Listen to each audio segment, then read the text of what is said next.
I'm George Galloway, and I present Kalima Horra on Al Mayadeen television. Here we are in London. I speak my words freely, either in Parliament, on television, here on the streets of London. Kalima Horra means free word. That's what I speak. So Kalima Horra is a two-way conversation. Check it out on Al Mayadeen television. Welcome to Kalima Horra with me, George Galloway, on Al Mayadeen television. Coming to you from London, but discussing the world in 2020 and the world we face in 2021. 2020, that was the year that was. It will literally never be forgotten. Huge numbers, millions of people were either cut down and killed by a pandemic, or were debilitated in one way or another by that pandemic, or died because the health services of various countries had to be switched or were switched almost in their entirety to dealing with a virus. So people have died of things they might otherwise have been able to be treated for and survived. War, of course, has continued to rage. In Yemen, in particular, the death toll and the toll of disease and even famine has continued almost unreported in the Western media. It was the year when Donald Trump finally came to an end, although I'm not sure that we've seen the last of him yet. He is Time Magazine's Man of the Year, Mr. Joe Biden. I'm not sure he'll be the man of next year. Kamala Harris definitely standing behind him with a will and a way to power. It's been the year in which Britain finally left the European Union. It was the year in which the final defeat, almost final defeat, of the great conspiracy against Syria was finally confirmed. The conspiracy, which involved the former colonial powers, the American empire, their Gulf satrapies, billions and maybe hundreds of billions of dollars in propaganda and in war materiel, in mercenaries, were all poured into Syria to try and destroy the Syrian Arab Republic, a secular Arab republic. Peculiar, isn't it? All these secular Western countries assisting the head-chopping, throat-cutting, heart-eating maniacs of Islamist fanaticism in the form of Al-Qaeda and ISIS. It was the year of terrible destruction in Lebanon, where finally the finger of blame at the correct officials has begun to happen. That after much of the year, fake news and fake allegations about others somehow bizarrely being to blame. It's a year in which the Western economies, and indeed the economies in most of the world, though not all of it, have gone into free fall, portend a collapse in many Western countries in 2021, perhaps. It's the year in which China's rise continued, bouncing back from the coronavirus to be the only economy in the world that's actually growing, and growing fast. 2021 is likely to be a new Chinese year. Much to discuss with my audience of distinguished experts, so let's kick off straight away. Dr. Tom Piers, a psychiatrist and a political activist, I would have thought you were perfectly placed to point us through the thicket of the news of 2020. After all, there was quite a lot of psychiatric behavior on view. Donald Trump seemed at times to be on the brink of madness. Joe Biden, his nemesis, probably didn't know he was there most of the time. Was this the year of psychiatric politicians? Well, unfortunately so, but I think, I must say, I think to become a top-level politician, you've got to have something wrong with you to get that high up, to be a leader of a, say, leader of America or Britain. I think with the issue with Trump and Biden, we've got an issue of one Russophrenic versus a narcissist. Trump's gone out of the way, but my worry is with Biden coming in, he's going to want to renew his campaign against Russia. we're going to hear Russia in news again. Whereas Trump was more anti-China, I think Biden's going to be more anti-Russia. In terms of or both, of both, course. indeed. The New York Times op-ed, no, the Washington Post op-ed towards the end of the year was warning Biden not only to concentrate on confronting China, but alleging that Russia is involved in a secret war against the United States, and that thus he must fight a war on two fronts against China and Russia. What could possibly go wrong? Well, I can see us having another Steele dossier Mark II coming up. More fake news against Russia, more claims that Russia is paying off the Taliban to kill American troops. I mean, all these claims have been debunked, of course, but people do fall for them, unfortunately. The media is aggressively pushing them, and I think we'll see more of the same next year.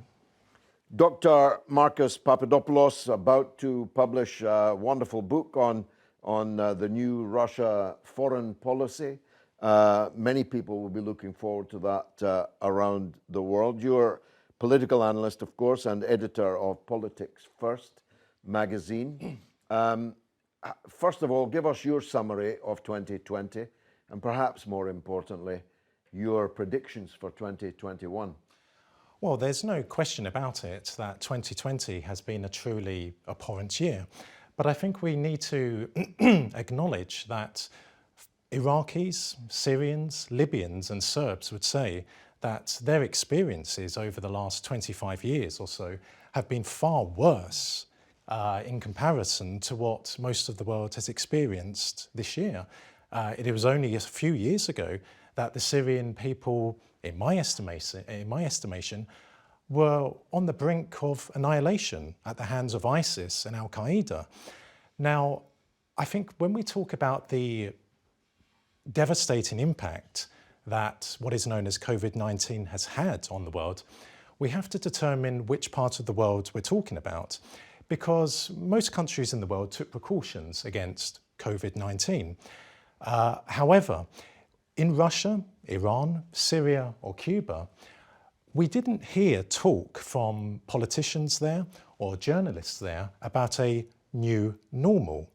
We haven't heard politicians or journalists in the aforementioned countries talking about a new beginning in the country and how life will never go back to how it was again. However, in Western countries, and principally the Anglo-Saxon countries of the world, by which I mean, of course, Britain, America, Canada, New Zealand, and Australia, we have heard politicians and journalists talking about the new normal. We have seen thousands of jobs, thousands of livelihoods destroyed. So I'm quite concerned, not just by COVID-19, but I'm concerned about how this is being handled. And I would go as far to say exploited by some very dangerous forces in the Western world, because Russia had a lockdown, Iran had a lockdown. But as I said, no one there is talking about... Whether they're talking about it or not, it's objectively true, isn't it?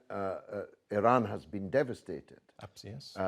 And as a matter of deliberate policy by the United States, the Trump administration did everything they could to destroy the Iranian people using the COVID-19 crisis. Russia not only was devastated by the pandemic, but was the first in the field with a workable vaccine. Not that we're able to buy it here, of course. They would never allow that. COVID-19 has put thousands of businesses out of business. It will undoubtedly lead to the snapping up of assets at fire sale prices by bigger businesses. The trend to monopoly will accelerate, and millions of people are out of work. In the United States, there are more people out of work now as a percentage than were out of work in 1935 at the height of the Depression. I mean, this is real. It certainly is, but there are safeguards in place in countries such as Russia and Iran which are preventing thousands of people from losing their jobs. For example, in Russia, there's a Soviet-era piece of legislation which stipulates that in a scenario where there is a natural disaster, so to speak, it is the legal obligation of the Russian government to ensure that not one Russian citizen loses their jobs. So every Russian citizen who has been out of work in 2020 has received a full salary. Now that, in my opinion, speaks plenty about the decent legislation which the Soviet Union had, but you can't say the same about Britain. You Far can't say from the it. same about America. Far from it. Mass penury, poverty has been the result for the masses in most Western countries. James Giles, you are the smartest political 20-year-old I've ever met since I met myself at 20. One of the youngest candidates in the British general election just a year ago, did very well too. As a 20-year-old, how was 2020 for you? Absolutely dire. But I think it was dire for all manner of people. Touching on some of Marcus's points, it was certainly a devastating year for many people in the West. The East seemed to have bounced back. And handle it better. And handle it far better. You mentioned of course, Russian vaccine. Well, here in Britain, we've just approved the Pfizer BioNTech vaccine. And you have the Western media, CNN, standing outside a London hospital interviewing this 90-year-old gentleman saying, "You're one of the first in the world to be vaccinated. How do you feel?" Of course, completely missing quite the point. fortuitously, his name Absolutely. was William Shakespeare. I'm not making that up. His Absolutely. name was William Shakespeare. But completely missing the point, of course, that in other parts of the world that perhaps aren't quite as friendly with the West, vaccines have been available for quite some time and with some success. Well, China has 5. Absolutely. Like London buses, you wait for one and 5 come along at once. But the vaccination programme here in the West, we've only got the one. We're still waiting for the other 4 buses to turn up. Not quite as efficient as countries like China. But that one vaccine we've got now, of course, can't be given to those who have adverse medical conditions. If you're at risk of anaphylactic shock, you can't have it. And so it seems that we are lagging behind the East. I think next year the economy will continue to grow and thrive in places like China, whilst the job losses that we've seen in the West, be you a young person like myself, many of my colleagues will be working 0 hours contracts, very little If they're lucky, yeah. job security, be out of work, out of a job. Older people having their careers and their professions just torn apart as businesses go under and under and under in the West. That's only just beginning. And so 2020, whilst it has been a terrible year for most, 2021 at the moment in the West doesn't look like it's going to be a huge amount better. Although, Dr. Tom, it's an ill wind that blows nobody any good, the richest people on the planet got fantastically richer. Absolutely. In this year of horribilis. This annus horribilis has been great for people like the owner of the Washington Post that I referred to earlier, who in his spare time runs Amazon. They've done really well. Will these be big structural changes? I suspect that they will. I don't think people are going to stop using Amazon and start going back to the high street to shop in the local department store. No, I agree. I think they'll be forced to use Amazon because a number of shops, if we have a third lockdown, a number of shops are going to go under. I think in addition to the businesses that have already gone under, far more businesses will fail, which will again push people to go online.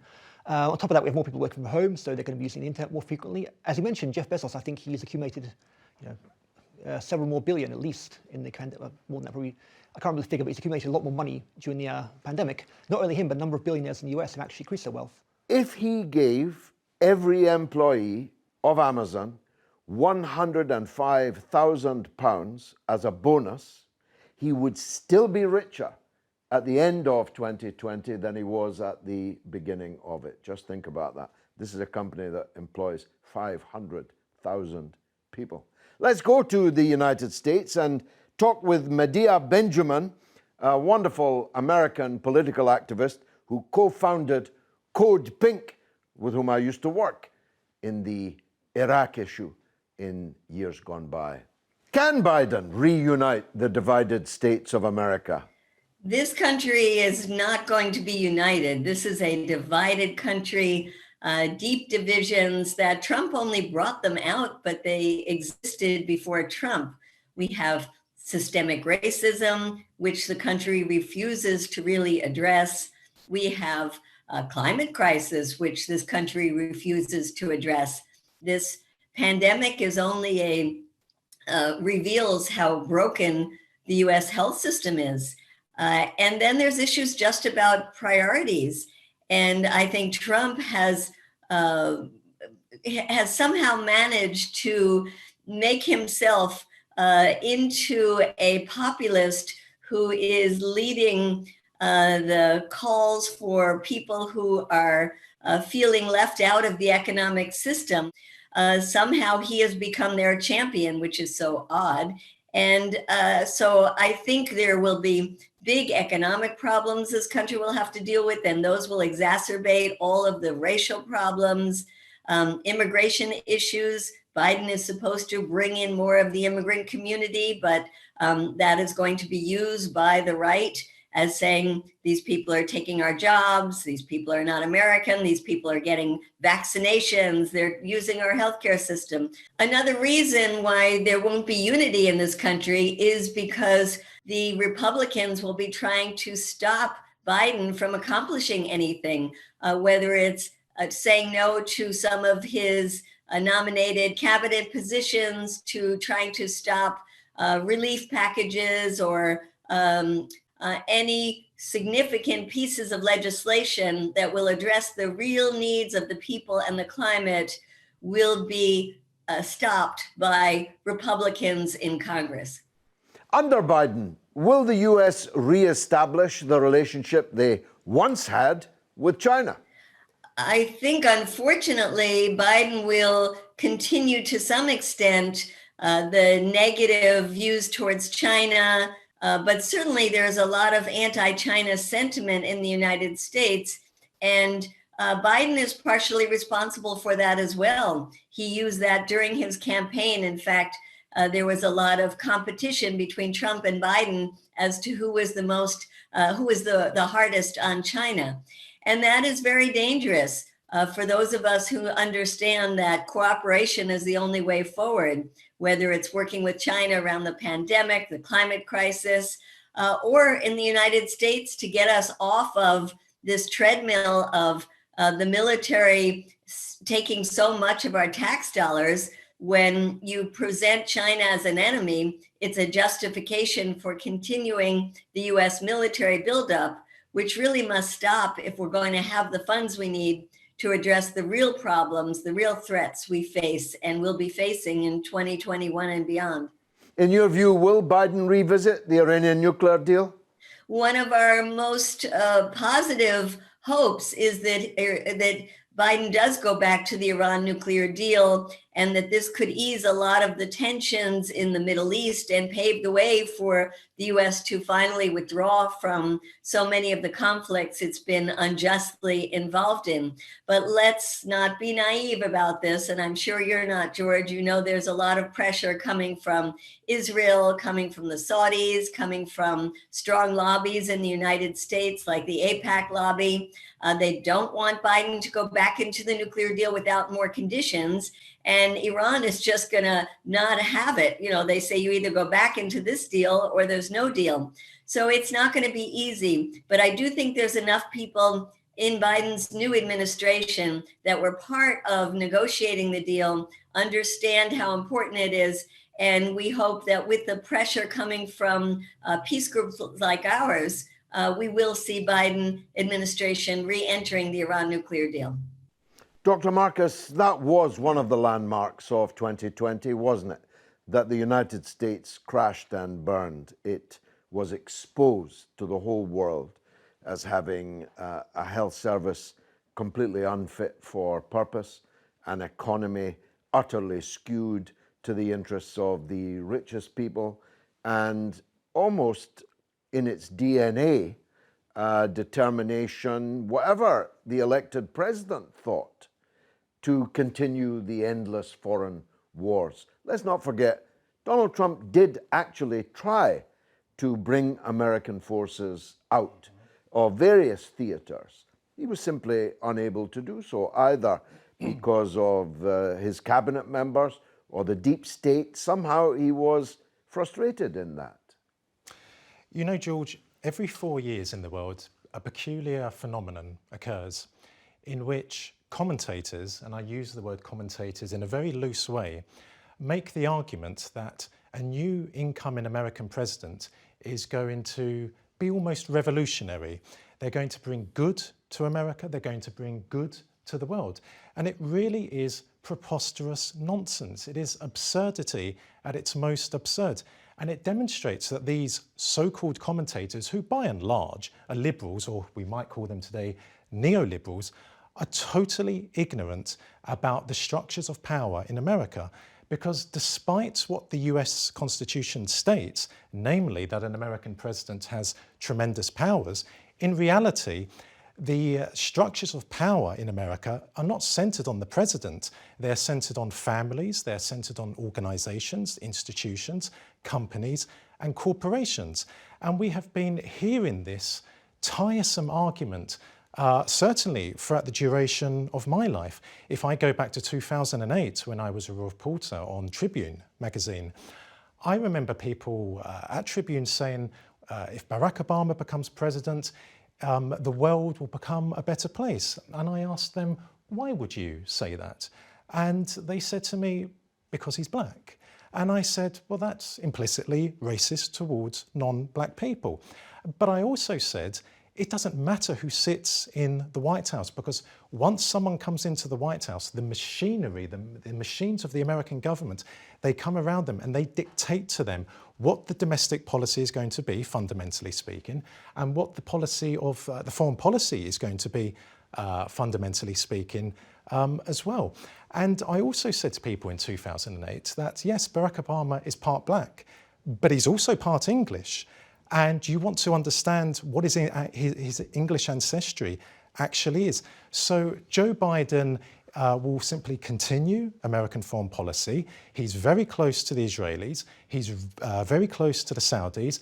I find it difficult to believe he will, under him, America will rejoin the JSPOA, and it will simply be business as usual. America will always remain the same old America, no matter if it's a Republican or a Democrat. The Republican and Democratic parties exist solely to maintain the facade that America is a democracy. Both parties, fundamentally speaking, economically and in terms of foreign policy, are identical to one another.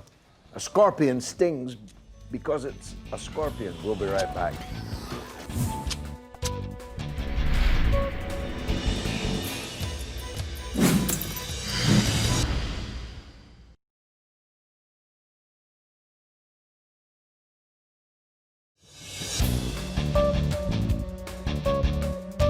You're watching Kalima Horra with me, George Galloway, on Al Mayadeen Television, coming to you from London, but reviewing the world in 2020 and the world we face now in 2021. Dr. Tom, let's deal with Iran first.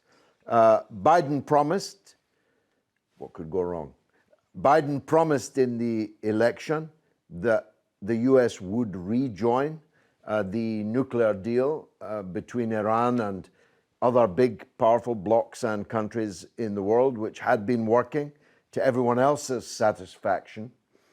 But he has several problems with that, doesn't he? First of all, rejoining it has to get through the Senate, which may very well still be in Republican hands.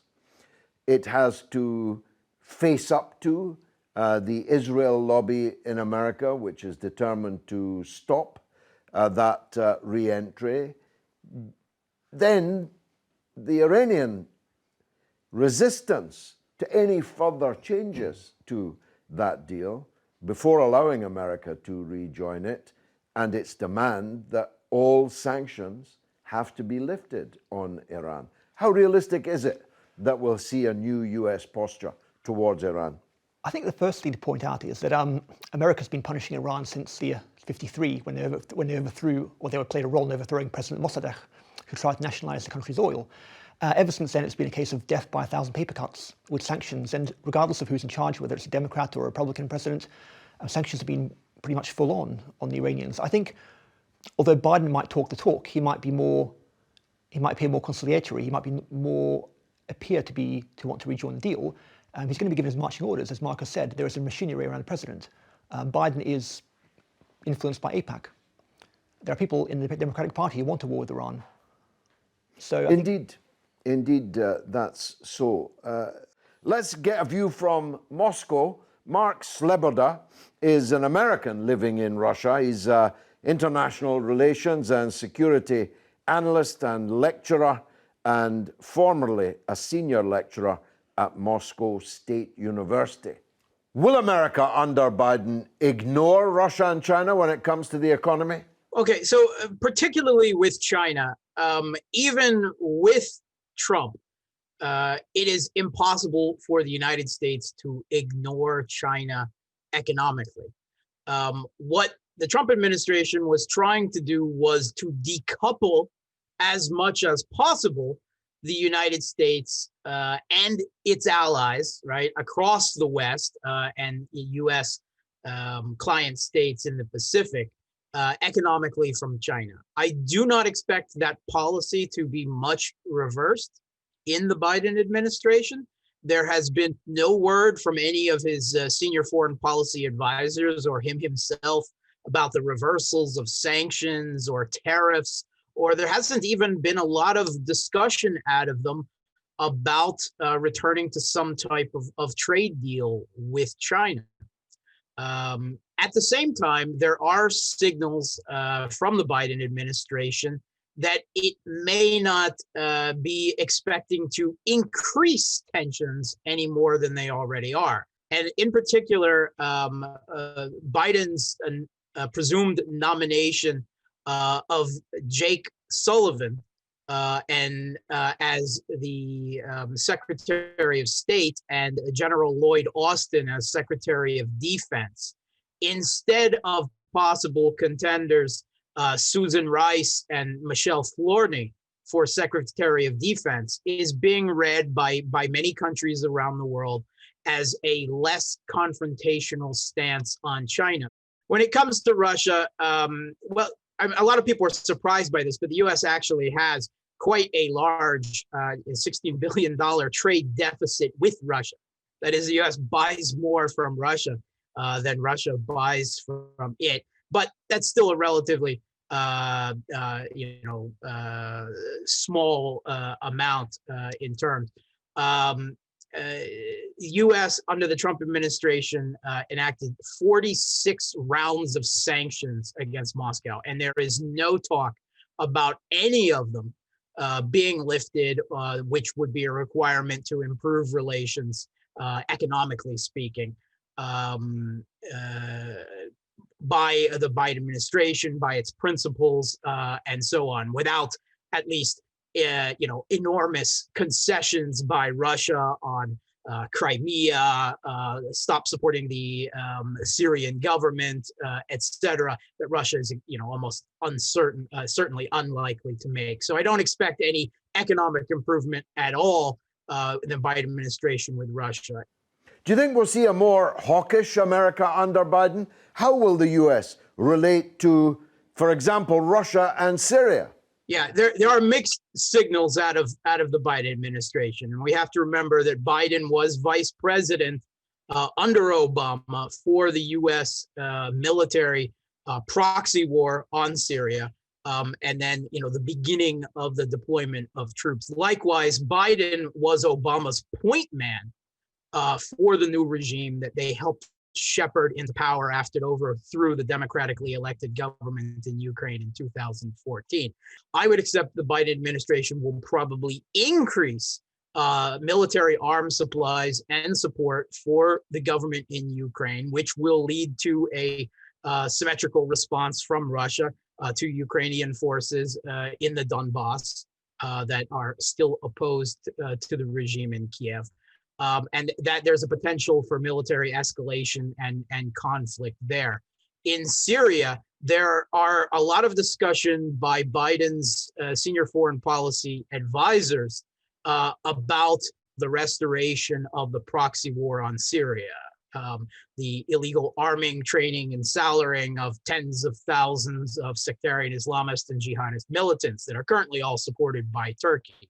If that's the case, then that could lead to a resuscitation of more serious potential for direct military conflict between the US and Russia and Syria. Essential, of course, it would be better if the US would just withdraw their illegal occupation forces. But I think that would be very hard for Biden to do, even if he wanted to, because under the Trump administration, it became clear that the US deep state, the unelected bureaucracy in the security services, the Pentagon, the State Department, do not want to see the US withdraw from Syria, even if Biden wanted to, which I've seen no indication of.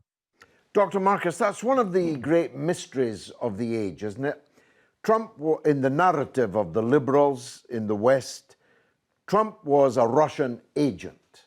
He was Putin's buddy. He was deeply compromised. Compromat was held on him, and all of this guff, none of which was ever established.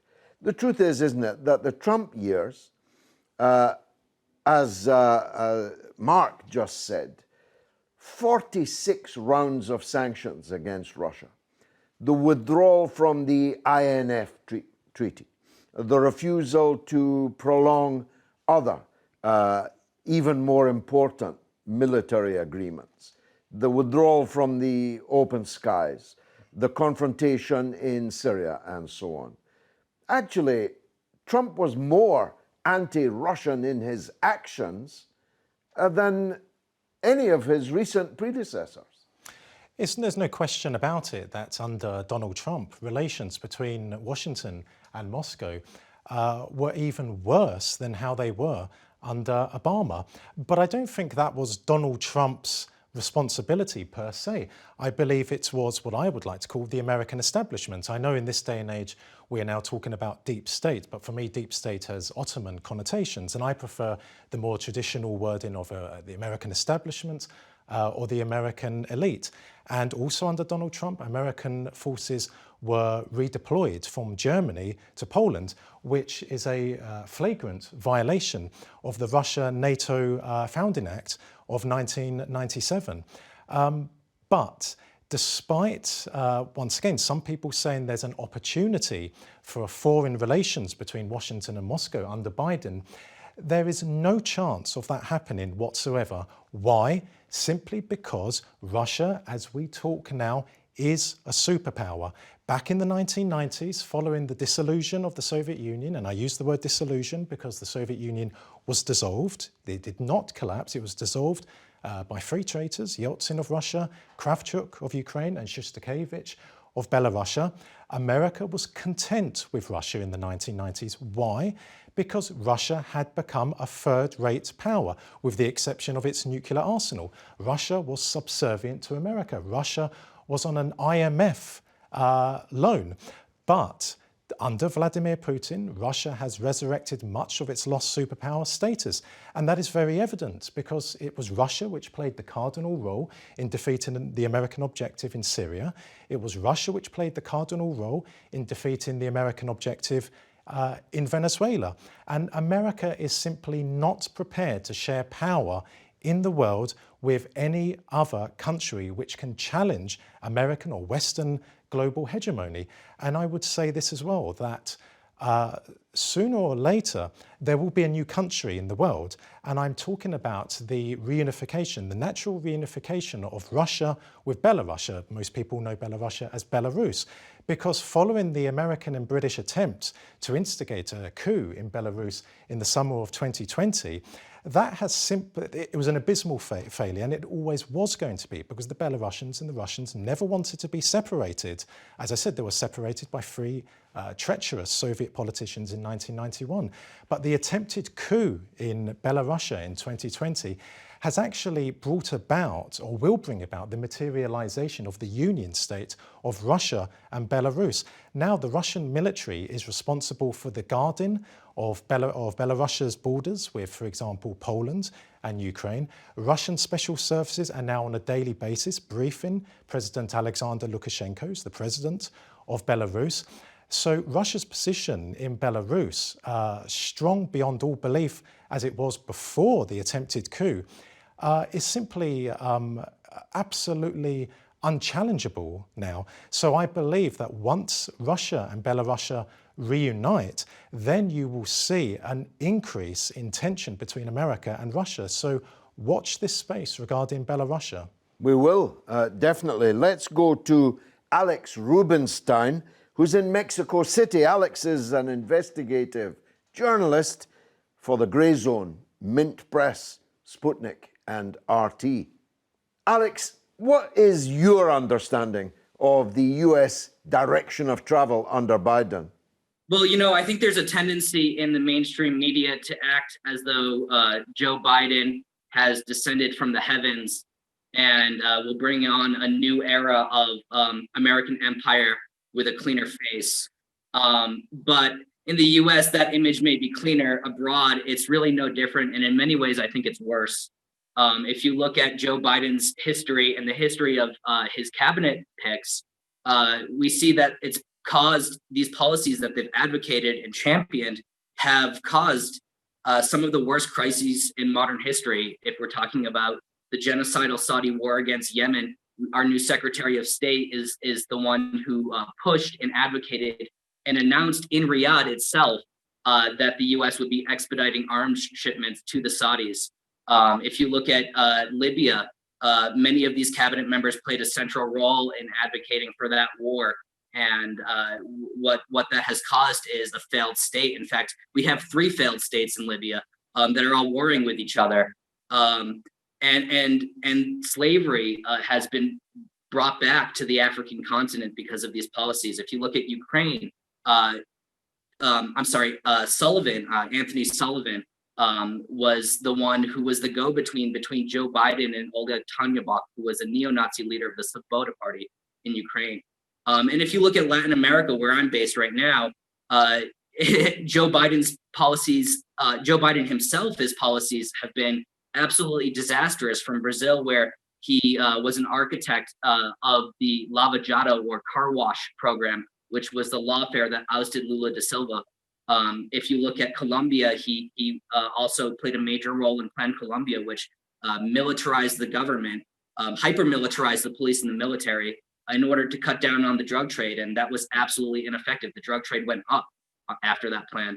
If you look at Central America, it was the same. It was more of the same. It was he was a champion of the Alliance for Prosperity, which just dumped guns and cash into these right-wing authoritarian neoliberal governments.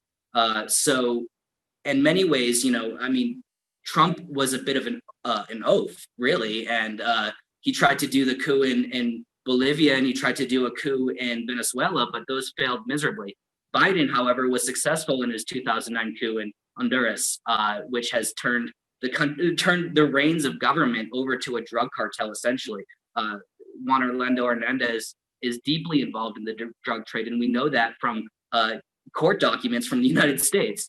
So, you know, really the only thing is that it's imperialism with a nicer face. And I think that even people in Mexico, where I'm based, will learn that Biden is not really better than Trump. Unfortunately, they weren't given the information by the media that Joe Biden and Barack Obama deported more immigrants than Trump ever did in any of the 4 years that they in either of their two terms. So it's going to be a wake-up call for, I think, a lot of people in this region, that really the Democrats are not to be trusted and are not so much better than the Republicans. You paint a very pessimistic image. Is your view shared by very many in the United States? Well, it's certainly a fringe idea, but unfortunately in the United States, due to the corporate media landscape, facts are fringe. I mean, nothing that I've said just now is not well documented. It's all well documented.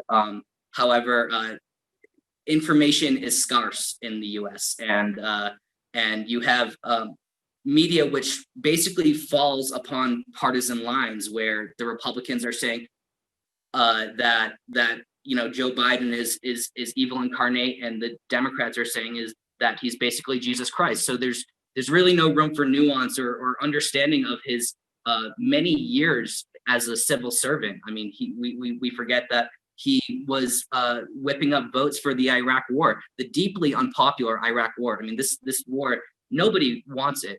Nobody likes it. People want it to end. But Joe Biden was the one who was whipping up Democratic support for it in the Senate.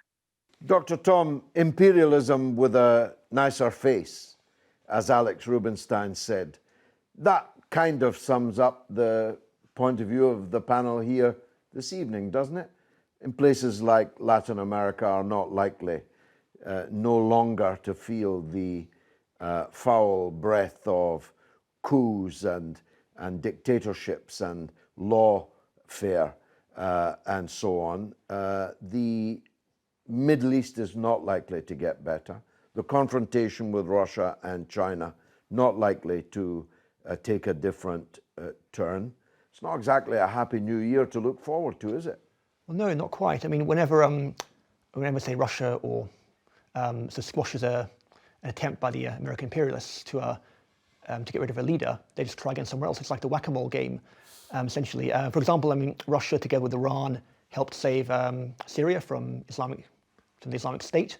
I mean, Russia has now been involved in actually freezing the conflict between Armenia and Azerbaijan in Nagorno-Karabakh.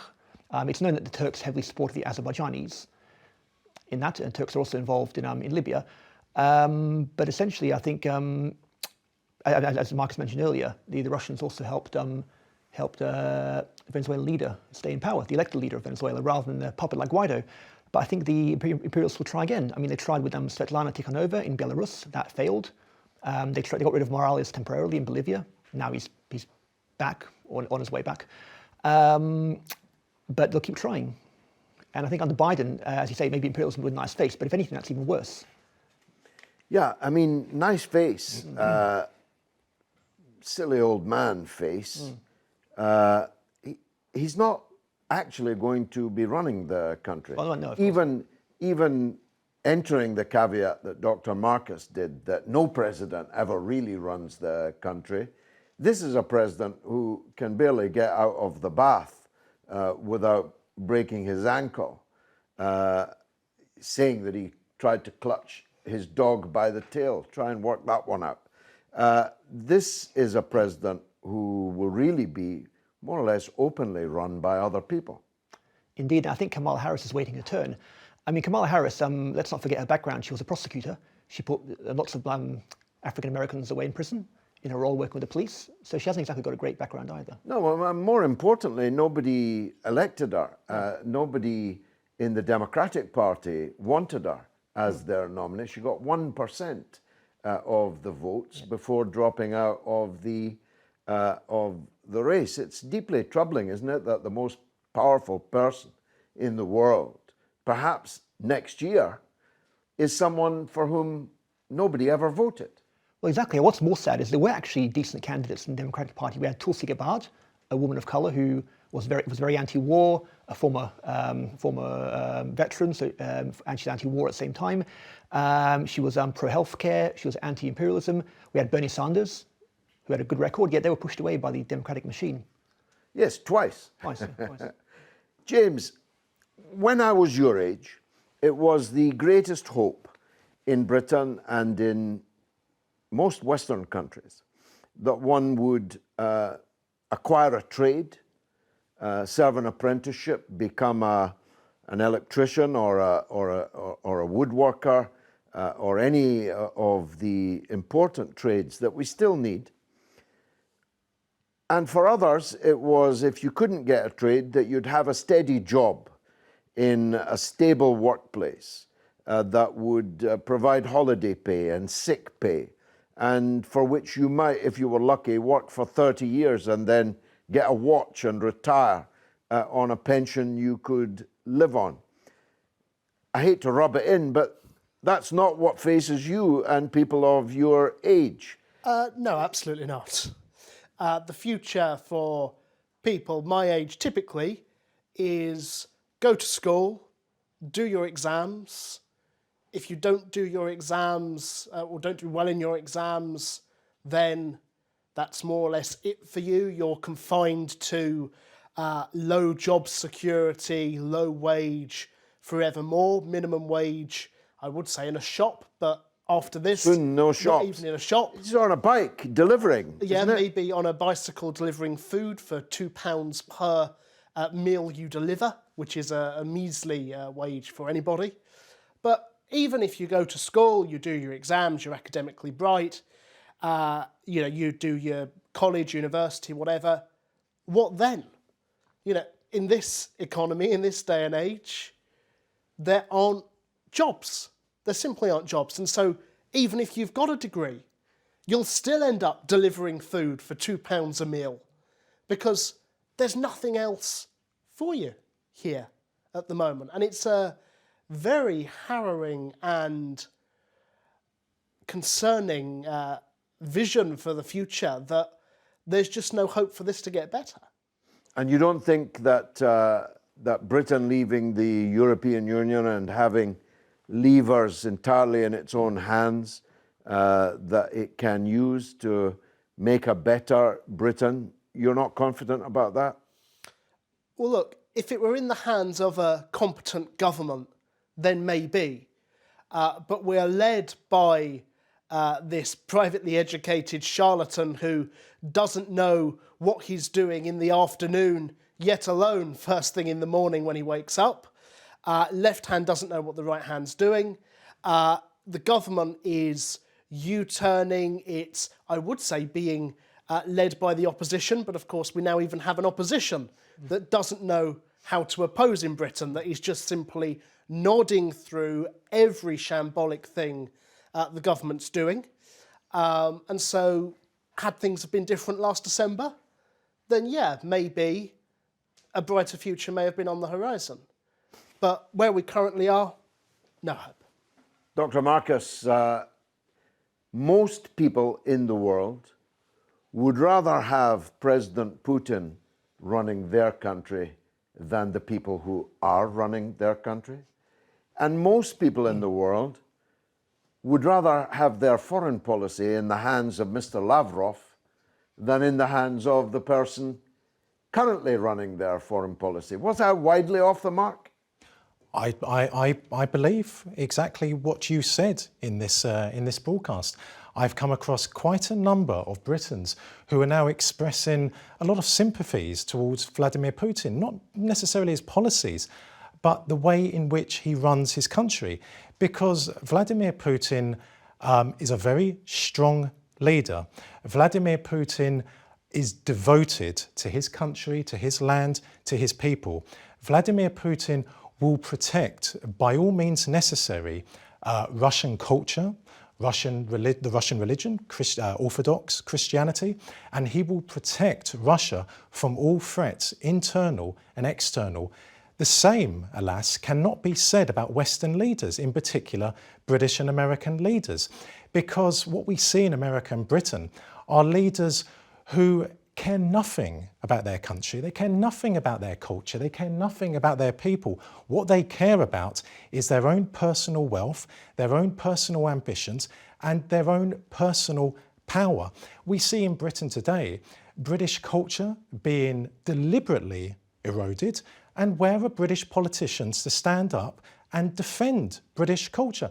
We have a Labour Party which, once again, like the Republican and Democratic parties, is simply the Conservative Party. Indeed, Soviet diplomats used to say in the 40s and the 50s that the Labour Party is not a true working class party. It's not a true socialist party. There may be some individuals who are genuine, but as a whole, it is a party controlled by the British establishment. And I think the Soviets were absolutely correct. But Vladimir Putin has shown that with strong leadership, with real patriotism and absolute devotion to his country, his people and his land, countries can fare far better than what we see happening in Britain and America, because Britain and America, year in, year out, is rapidly deteriorating. And defending their allies, come what may. You see, it's inconceivable that Britain and America, or their leaders, would have stood by Syria if the boot had been on the other foot. This onslaught that almost, as you put it, annihilated Syria as we know it, a place where religions coexist happily, where minority religions are cherished and protected, a Syria where men and women can mix freely, a Syria that can have an independent foreign policy. That is still standing is a tribute to two things: the steadfastness of the Syrian people and the courage of their army, and the fidelity of their ally, Russia, under Vladimir Putin. That's my take, anyway. I wish I could wish you all a happy new year, but I'd be lying. But try and have one anyway. I've been George Galloway. This has been Kalima Horra on Al Mayadeen Television. Thank you for watching.